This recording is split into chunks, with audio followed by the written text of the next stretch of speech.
बिस्मिल्लाहिर्रहमानिर्रहीम। अस्सलाम वालेकुम। मैं हूं आपको होस्ट डॉक्टर साजिद खान, आज एक नए ब्लॉग के साथ। साल का इख्तिताम हो चुका है, ये नए साल की इब्तिदा है 2021 की। और इस बात की अशद ज़रूरत है कि हम अपनी जो हुकूमत है, वो पार्टी जो बड़े चाव और उम्मीदों आसों के साथ, आदर्शों के साथ इक़्तिदार में लाई गई, उसके पिछले पूरे साल की जो कारकर्दगी रही, चाहे वो पार्लिमानी हो, मुआशी हो, सियासी हो, इंतज़ामी तौर पर जितने भी शोबे ज़िंदगी के जितने मामलात हैं, सियासत के हवाले से, गवर्नेंस के हवाले से, और मुल्क की सिमत को तय करने के हवाले से जितने इक़दामात इमरान खान ने उठाए या उनकी हुकूमत की कारकर्दगी रही, उसका जायज़ा लिया जाए और उस पर एक बेलॉग तबसरा किया जाए। अब चूँकि ये बहुत सारे इसके पहलू हैं, सभी का अगर एक नशिस्त में तफसीली जायज़ा लेने से ये इंतहाई तवील जो है ये ब्लॉग बनेगा, तो कोशिश होगी कि इसके मुख्तलिफ जो इसकी सिमतें हो सकती हैं, डायरेक्शंस हो सकती हैं, या इसके मुख्तलिफ जो अज्जा हो सकते हैं, चाहे वो सियासी हो या मुआशी, या जितने पहलू इसके मुख्तलिफ हो सकते हैं, उनका अलग से इसका तज्जिया किया जाए। तो कोशिश होगी कि सबसे पहले वो जो सियासी नाकामियाँ हैं कि जिनमें तहरीक इंसाफ को, बिलखुसूस इमरान खान साहब को ऐसे इकदाम उठाने चाहिए कि जिससे सियासत मजबूत हो, जमहूरियत मजबूत हो और उनकी पार्टी को इस्तेहकाम मिले, उन इकदाम का हम जायजा लेंगे आज। इमरान खान साहब की हुकूमत 2018 के अगस्त में बरसदे इक़्तिदार आई। तो पार्लिमानी साल जो है वो 2018 से 2019 और 2019 की अगस्त से 2020 अगस्त तक चलता है। अब इस दौरान उन्होंने हर पार्लिमानी साल में उनकी जो कारकर्दगी रही पार्लियामेंट में, वो कैसी रही, कितने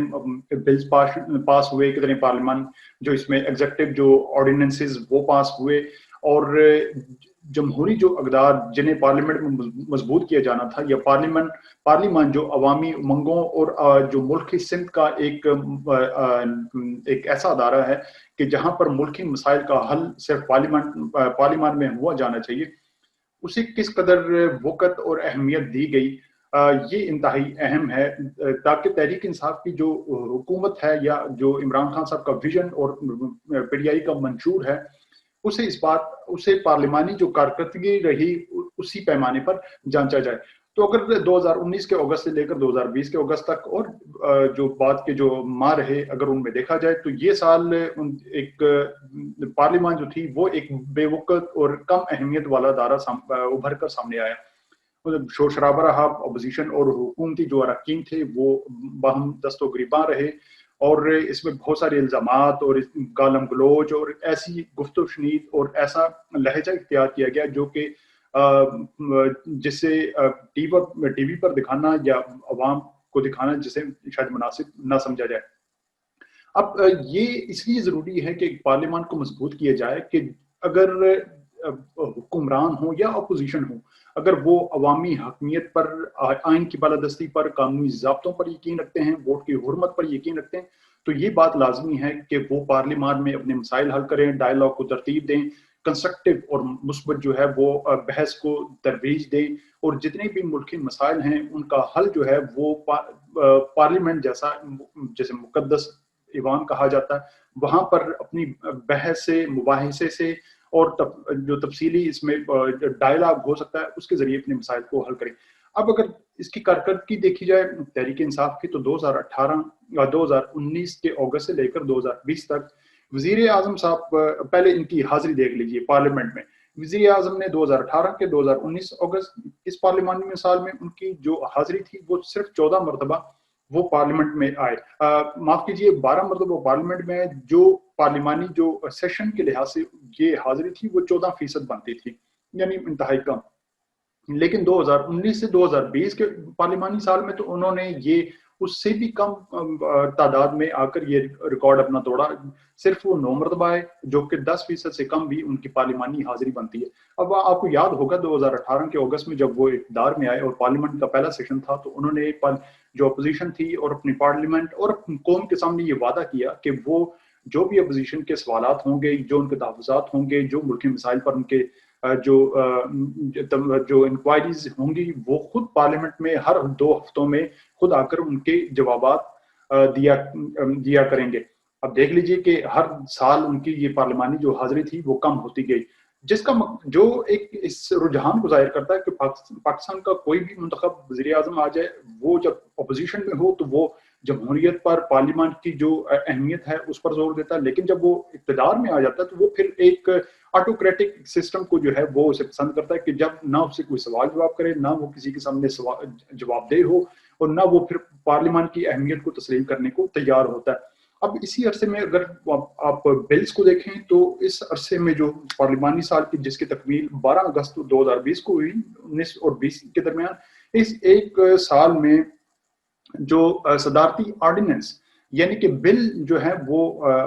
بحث سے منظور نہیں ہوئے، بلکہ صدارتی آرڈیننسز پیش کیے گئے، اور ان کی تعداد تھی 31۔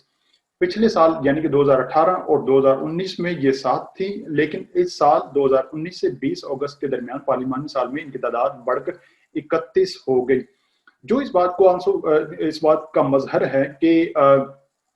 پارلیمنٹ میں جو بل اپوزیشن اور حکومت کے میوچل جس انڈرسٹینڈنگ سے پاس ہونے چاہیے تھے وہ نہیں پاس ہو سکے، اور انہیں کوشش کی گئی کہ جو اپوزیشن کی منظوری سے یا پارلیمنٹ کی منظوری سے بالاتر ہو کر صدارتی آرڈیننس کے ذریعے انہیں منظور کیا جائے۔ اس میں بہت سارے اہم بل تھے، جو چاہے وہ فیٹ اپ سے منسوب ہوں، یا چاہے وہ فائنینسنگ بلز ہوں، یا بجٹ سے متعلق ہوں۔ تو یہ پارلیمانی کارکردگی رہی پی ٹی آئی حکومت کی 2019 سے 2020 تک، جو کہ نہ صرف یہ ناقابل اطمینان ہے، بلکہ ناقابل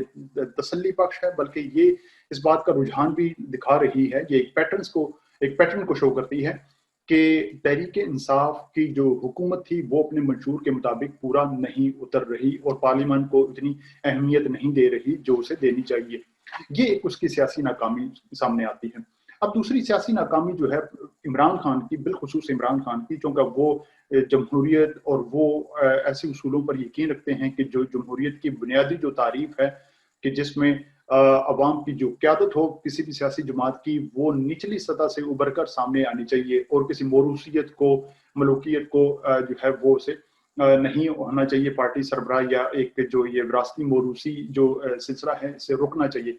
اب اس سلسلے میں بھی اگر دیکھا جائے تو یہ کیسے کیا جا سکتا تھا کہ اس پورے سال میں جب سے عمران خان اقتدار میں آئے، 2 سال کی کارکردگی دیکھ لیں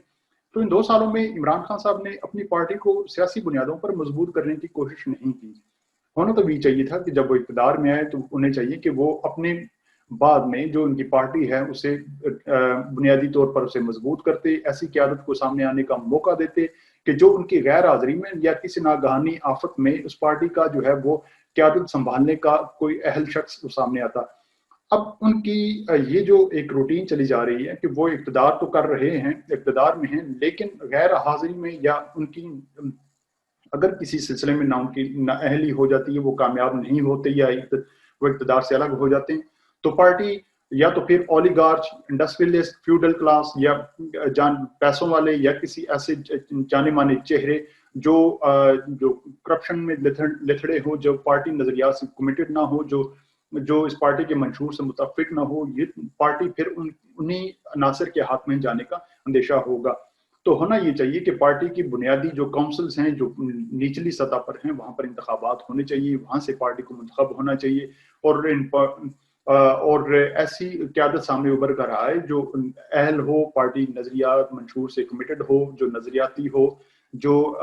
جمہوریت کے بنیادی اصولوں پر متفق ہو، اور جو پارٹی کے لیے مشکلات برداشت کرنے کو تیار ہو، اور پھر ایسی کسی غیر جمہوری جو کوشش ہو اس کے سامنے وہ نڈر ہو کر کھڑی ہونے کے لیے تیار ہو۔ اب اس کی ظاہر 2 صورتیں بندی، ایک تو پارٹی الیکشنز ہو سکتے ہیں، یا دوسری جو صورت ہے وہ ہے بلدیاتی انتخابات۔ بلدیاتی انتخابات اگر ہوں، پارٹی کے جو نچلی سطح کے اگر امیدواران وہ منتخب ہو کر بلدیات میں کسی شہر کی وہ نظامت سنبھالیں، وہاں پر اپنی کارکردگی پرفارمنس دکھائیں، اور پھر وہ آگے پارٹی کی قیادت میں شامل ہو اور پارٹی کو وہ لیڈ کریں، کیونکہ یہی صورتحال ہم دیکھ چکے ہیں۔ ترکی کے جو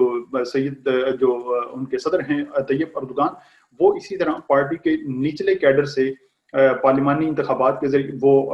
جو لوکل الیکشنز ہیں یا بلدیاتی انتخابات اس کے ذریعے منتخب ہو کر آئے۔ انہوں نے استنبول کو جب انہوں نے پرفارم کیا وہاں پر بطور میئر، तो फिर उसके बाद वो पार्टी के सदर बने और इस तरह उनके जो एक अहल क़यादत या दयानतदार क़यादत वो सामने आई। तो ये दूसरी उनकी नाकामी रही कि वो पार्टी को अपनी जमात को मुनज़्ज़म ना कर सके, उसे एक ऐसी तहरीक ना बना सके जो उनकी मुतबादिल क़यादत को तैयार कर सके। तीसरी जो बात है वो यहाँ पर कि जो सियासी उनकी नाकामी रही कि वो अपोजिशन के साथ डायलॉग पर यकीन नहीं रखते, और ये इंतहाई ज़रूरी है। अगर वो समझते हैं कि फौजी जो इस्टेब्लिशमेंट है, जो मुक़तदरा, उसकी जो मुदाखलत है सियासत में कम की जाए, उसका किरदार कम किया जाए और जमहूरियत को मजबूत किया जाए, तो उस बात के लिए लाजमी है कि वो अपोजिशन का जो मुखालिफ धड़ा है, अगरचे वो मोरूसियत के ज़ेर असर है, लेकिन उसे भी साथ साथ वो लेकर चलें। अगर वो अगर वो फौजी इस्टेब्लिशमेंट या मुक़तदरा को या एजेंसीज को ज़्यादा इख्तियार देंगे, जो मुल्की मामलात में उनकी मदद करेंगे या उनकी हुकूमत को इस्तेहकाम देंगे, तो उससे ये होगा कि अगरचे वो अपने 5 साल गुजार लेंगे, लेकिन फौजी इस्टेब्लिशमेंट के लिए या जो गैर सियासी अनासर हैं, उन्हें इक़्तिदार में आने के लिए, अपनी स्पेस बढ़ाने के लिए जगह मिल जाएगी। जो कि हम अगरचे 2-3 मिसालों से देख चुके हैं। आपने देखा होगा कि जब गिलगित बल्तिस्तान को सूबा बनाने का फैसला हुआ, तो उस इजलास की जो चेयर प्रिजाइड करने का जो फैसला हुआ, वो आर्मी चीफ ने किया और वो जीएचक्यू में हुआ। होना तो ये चाहिए था कि इस पर बहस होती पार्लियामेंट में, और अगर कोई इजलास होता, अपोजिशन लीडर्स या बड़े जो पार्टीज के लीडर, पार्लिमानी लीडर्स हैं, वो उनकी क़यादत वज़ीर आज़म करते। इसी तरह आपने आईजी सिंध का देखा होगा, अगवा जो हुआ उसमें एजेंसीज मुलव्वस थी। तो ये भी ऐसे वाक़यात जो हैं वो जमहूरियत को कमज़ोर करने और इमरान खान की हुकूमत की जो उसका बुरा तासुर है वो उसे बनाने में मददगार साबित होते हैं। ऐसे वाक़यात की रोकथाम होनी चाहिए। इमरान खान को चाहिए कि वो अपने जो बाकी मानदा अरसा है, इसमें पोजीशन को एंगेज करें, उनसे डायलॉग करें, उन्हें पार्लियामेंट जो जितने मामलात हैं सियासी, वो सड़कों चौराहों पर होने की बजाय पार्लियामान में होनी चाहिए, और गैर सियासी मुदाखलत को कम से कम करें ताकि जमहूरियत इससे मजबूत हो। तो ये 3 उनकी सियासी नाकामियां हैं, या इन 3 महाजों पर वो सियासी तौर पर परफॉर्म करने में नाकाम रहे। उसके बाद हम उनके मुआशी इक़दामात या इंतजामी जो गवर्नेंस के मामलात हैं, उनका भी इंशाल्लाह आने वाले ब्लॉग्स में जायजा लेंगे। बहुत शुक्रिया।